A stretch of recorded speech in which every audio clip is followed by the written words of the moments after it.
Lido.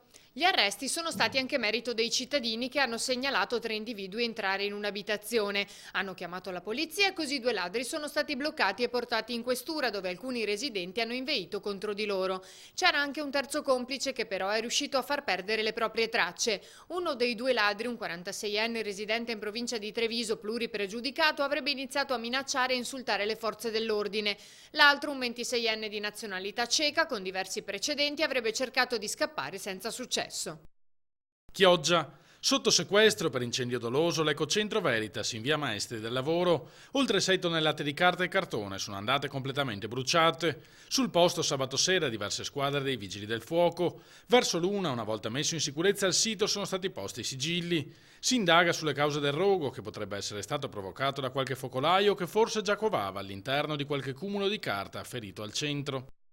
Lido. È morto a 49 anni Stefano Guerra, ex leader del movimento dei Forconi, più volte protagonista di molte proteste nel veneziano. È mancato a Malta, dove si era trasferito da qualche anno e aveva aperto un chiosco sul mare. Lido di Venezia l'aveva chiamato, in onore di quella città nella quale aveva lavorato prima di scegliere di andarsene dall'Italia.